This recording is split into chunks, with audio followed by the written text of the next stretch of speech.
I don't know how many jokes I can get out of this one.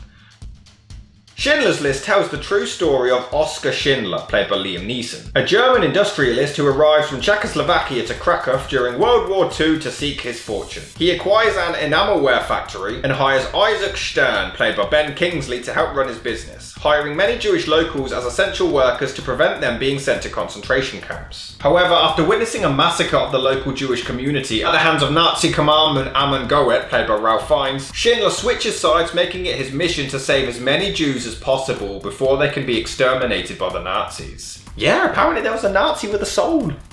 I was shocked too. Who is that man? Development of the film began when Poldek Pfefferberg, one of the Jewish survivors that the real Schindler saved, made it his life's mission to tell the story of his hero. He attempted to produce a biopic of Schindler's life with MGM in 1963, with Howard Koch writing the screenplay. But a deal couldn't be reached and the project fell through. However, in 1980, Pfefferberg happened to bump into author Thomas Keneally in Los Angeles, and the two struck up a conversation. Keneally became so engrossed in their chat that he would go on to published the story as a novel titled Schindler's Ark in 1982, which would eventually wind up in the hands of MCA president Sid Sheinberg. Sheinberg was so blown away he sent a review of the book to Steven Spielberg, having just worked with him on E.T., with a note saying, "Sir, I think this would make an excellent movie." That's the easy part. Spielberg was similarly astonished by Schindler's story and expressed enough interest in adapting it for Universal Pictures to buy the rights to the novel. Keneally was initially hired to adapt his own book to the screen, but he found it hard to compress the story into a workable screenplay, so he relinquished his duties as the screenwriter. Kurt Ludke had just won an Oscar for writing Out of Africa, and he was brought on to replace Keneally, but he too left the project as he found Schindler's change of heart to be too unbelievable to work naturally within the story.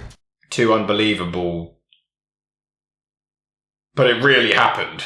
It could not be better. Eventually, Steven Zaillian was brought in and he finally produced a finished script. But Spielberg actually found the 115-page draft to be too short and requested that the final screenplay be extended to 195 pages, as he wanted Schindler's transition to be gradual throughout the story rather than be a sudden epiphany halfway through. Furthermore, as pre-production went along, Spielberg began to doubt whether he was mature enough to make a film about the Holocaust, and he tried to pass the project onto other directors. The first in question was Roman Polanski, because that's the guy you want to show portraying people being tortured and abused. Just pretend, for Christ's sake. But Polanski turned down the offer as he had survived living in the Krakow ghetto as a child and didn't want to relive his trauma. Yeah, it's bad, isn't it? Having trauma. Piece of shit. Obviously. Sidney Pollack and Brian De Palma were then asked individually, but both also refused. As did Billy Wilder, who had wanted to direct the film as a tribute to his own family who died in the Holocaust, but he ultimately convinced Spielberg to take the job himself. Martin Scorsese was initially attached to direct in 1988, but ended up letting the project go to Spielberg in exchange for the chance to direct the remake of Cape Fear, which Steven was working on at the time. Scorsese would later admit that while he believed his version might have been good, he had no regrets passing it to his good friend, stating that it wouldn't have been the hit that it became had he stayed on as director. What's the difference? Spielberg's motivation to finally commit to the project came when he noticed that Holocaust deniers were being given serious consideration by the media, and he worried that people were becoming too accepting of intolerance as they had been in the 30s. However, by this point, he was already in talks to direct Jurassic Park, and the producers would only greenlight Schindler's List if he agreed to do the dinosaur picture first. Spielberg agreed, even foregoing his salary as director, feeling that it would be blood money if he were paid to direct such a personal project. It could be worse. For the role of Schindler, Harrison Ford was the studio's preferred choice, but he turned it down, feeling that his fame as a movie star would distract from the importance of the story. Spielberg would also turn down the likes of Mel Gibson, Warren Beatty, and Kevin Costner for similar reasons. He wanted an unknown actor who would embody Schindler's qualities, whose star power would not dilute the character. He would eventually get his wish when he saw Liam Neeson in a Broadway production of Anna Christie. He went to visit the actor in his dressing room after the performance, and when he saw the mix of kindness and charisma embodied within Neeson, he knew that he had found his Schindler. They love him. Ralph Fiennes was offered the part of Goth after Spielberg saw him in Wuthering Heights, feeling that the actor possessed an evil sexuality that made him perfect for the part.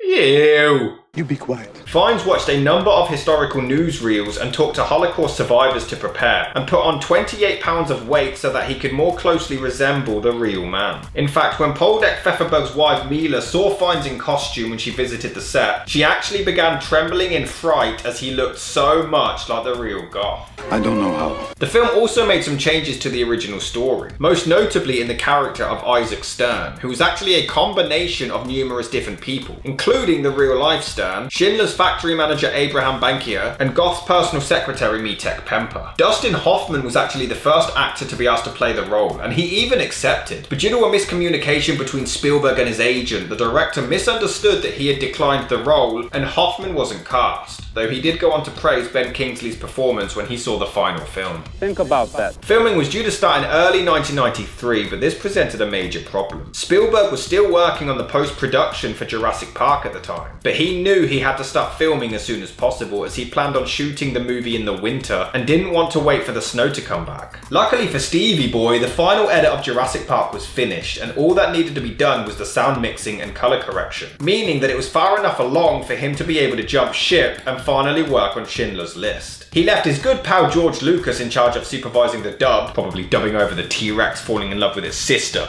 the pterodactyl. What? But he still stayed in touch with the editors over the phone, even whilst on location in Poland, so that Jurassic Park could be released on schedule. Filming on Schindler's List finally began in March 1993 in Krakow, and though the production weren't allowed to film inside Auschwitz, they were granted permission by the Polish authorities to film near the grounds, and they ended up constructing a replica of a portion of the camp to accommodate the shoot. However, filming wasn't easy for Spielberg, as the subject matter forced him to confront elements of his childhood, such as his Jewish heritage and the anti-Semitism he faced growing up. He even stated that not a single day of shooting went by where he didn't break down crying uncontrollably. Furthermore, when filming the scene where the aging Jews are forced to run naked as the Nazi doctors choose who goes to Auschwitz, was an especially hard day, and many crew members were so disturbed that they couldn't bring themselves to look at what they were filming. Things got so depressing that Spielberg's good friend Robin Williams would end up calling him every single day just to cheer him up. Thank you very much. The decision to shoot the movie in black and white was also decided very early on, as Steven wanted to film the story in a way that would replicate the technology of the time, but would also give the movie a sense of timelessness. He was also inspired by the 1985 Holocaust film Shoah to shoot the movie like a documentary without the use of storyboards to give the picture a more authentic feel. And that's a movie for another time in the 1001, and it's 9 fucking hours long! Oh, that's very good. When it came time to do the music, Spielberg's best mate John Williams was obviously approached, but upon seeing a rough cut of the film, he actually had to leave the room for several minutes to compose himself, as he found it far too devastating. Williams then said, "This film deserves a better composer than me," to which Spielberg replied, "I know, but they're all dead." I can understand all that. Schindler's List was finally released on December the 15th, 1993, because nothing screams peace and love to all mankind quite like the fucking Holocaust, and it was a huge hit, grossing $322 million on a budget of just 22 mil. And it was instantly hailed as a classic, many immediately deeming it a masterpiece and one of the greatest of all time. But it's a lot of money. A lot of money. The film went on to be nominated for 12 Academy Awards, winning 7 for Best Picture, Best Adapted Screenplay, Best Original Score, Best Film Editing, Best Cinematography and Best Production Design. And finally, after 3 failed nominations for Close Encounters, Raiders of the Lost Ark and E.T., Steven Spielberg at last held the Best Director Oscar in his grasp. The film also won 3 Golden Globes for Best Picture, Director and Screenplay, 7 BAFTAs including Best Film. The American Film Institute ranked it as the 8th greatest of all time, with Schindler as the 13th best hero and Goth as the 15th best villain. And the film is universally considered to be Spielberg's magnum opus and the movie that he had been destined to make for his entire career. Modestly successful. I will say it's not an easy watch. There are times where the music is really unnerving, even when the conversations are seemingly normal, or as normal as a chat can be during the extermination of 6 million Jews. But then the music bleeds into subsequent scenes of the Jews all being transported to various other places. It's tied together really well. One Jew lies to prevent being sent away to a concentration camp, and the music is so intense it builds the suspense really well. But we see the Jews having their belongings taken away, we see the photos of their loved ones, and it's so tragic. They brutally murder them in front of others. and they sell it like The Rock. Homes get raided, Jews get evacuated and executed in front of their own families, and it's heartbreaking to watch. I won't go in the sewers. Well then bye, bitch, you dead! The real life Goth was actually even more monstrous than depicted in the film. Many survivors reported that he would randomly shoot and torture dozens of people on a daily basis. He would regularly hang victims around the camp, and most disturbingly would reportedly use babies as target practice. However, Spielberg chose to not use these aspects, as he saw no need in depicting all of these atrocities to show Goth's evil character. I think you misunderstand the meaning of the word. Much like The Colour Purple, it's a film that I can't really say I enjoyed, but it's a phenomenal piece of filmmaking. The effects are well done and the visuals are so disturbing. Some get disallowed hiding access with their families. I can fit the girl, but not you. Wow, what a bitch. And it's just devastating as the Nazis close in and find all of the hiding Jews and either capture or execute them. The movie has some truly dark imagery. It's an extremely powerful film that really sticks with you long after the credits. The thing is, despite knowing the history and what happened, you still beg for the Jews to escape. This one kid hides inside where Aquaman 2 was written and finds a bunch of other children, and does anyone else want to hold hands around a table and be thankful for the times we live in today, or is it just me? The music becomes more and more haunting throughout the film to match the disturbing imagery we're seeing, and it's weirdly mesmerizing. It's such a powerful piece of cinema. Now, pretend like you just stepped on a piece of Lego.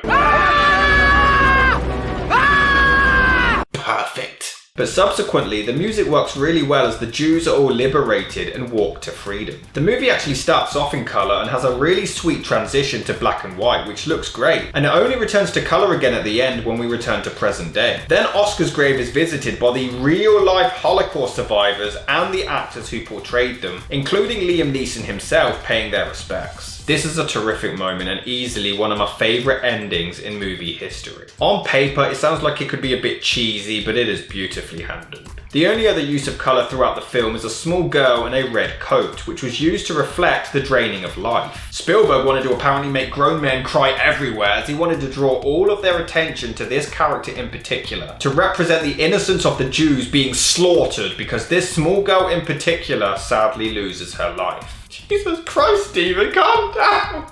What's going on? Of course there are some great long tracking shots because it's Spielberg. He could direct a Burger King commercial and make it into a masterpiece. Maybe it's just me, but I didn't remember any funny lines being in Schindler's List. But trust me, there are! What if I just took this thing off? What are they gonna do about it? They will shoot you. We're doing well. Yes. Better this month than last? Yes. Any reason to think next month will be worse? The war could end. The elderly and infirm mostly. Which is where you will want to start, huh? Do you have any questions, sir? Yeah, well, it's top down. I'm fucking freezing. Or am I just sick? There's even a dark moment where they're trying to execute a guy and their gun gets jammed. It's demented and dark, but also seems to be trying to bring light to such a dark subject matter. I have to laugh. I mean, I expect nothing less from the events that inspired Chicken Run. Liam Neeson does an excellent job as Oscar Schindler. His empathy towards the Jews throughout the film is really heartfelt, and he delivers some amazing pieces of dialogue. Oscar Schindler, they'll say. Everybody remembers him. He did something extraordinary. They fear us because we have the power to kill arbitrarily. A man commits a crime, he should know better. We have him killed and we feel pretty good about it. Or we kill him ourselves and we feel even better. It is unlawful to kill a worker without just cause. Under the Business's Compensation Fund, I am entitled to file damage claims for such deaths. If you shoot without thinking, you go to prison, I get paid. It's really heartfelt as Oscar wants to help and save lives, but he isn't quite sure how at first. He has so much empathy. Try and I will have you arrested. Mostly. It's really emotional as he manages to save over 1,000 Jews, and he still wishes he did more. He says goodbye to everyone before fleeing, and the character is so sympathetic, and the movie is actually incredibly accurate to the real life counterpart. That's right. He goes out of his way to save his friend from a train, while others just see them as nothing more than just a number. There's nothing I can do. What is your name? You just made the list! I think I can guarantee you'll both be in southern Russia before the end of the month. They're going to take you. You've been misled. I ask one thing, whether or not a worker has certain skills. A very particular set of skills. Okay, I'm done, I promise. Tell her not to do it again. Well, tell her then! I will say Ralph Fiennes is also great in the movie and does use a great German accent, which is strange because not everyone in the movie does one. There is a really weird scene where Oscar acts really sweet with this kid, but then practically sexually assaults her mother in front of everyone. But at least they rip apart the logic of the fucking Holocaust. What sense does it make to kill your own workforce? To go to all this trouble of assembling a workforce only to... No, it can't be true. Silly Nazis. But when Oscar is elsewhere, the Jews feel helpless and isolated. It's a really well told story. I do think maybe it could have been trimmed slightly, I guess, but it's not a major issue. There's no part where I'm begging the film to come to an end. The runtime really helps show Oscar's change of heart and heroic actions, and that's the crux of the whole film. It's just a masterpiece, and the fact that McStevie Pants was able to create two of the greatest movies ever made at the same time is arguably one of the single greatest achievements in the history of cinema. Schindler's List is a tragic story, but a perfectly told one. A cinematic gem telling a difficult story to pure perfection.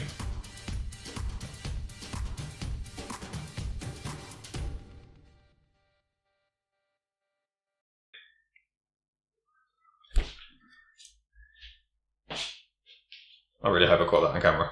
Just caught them off.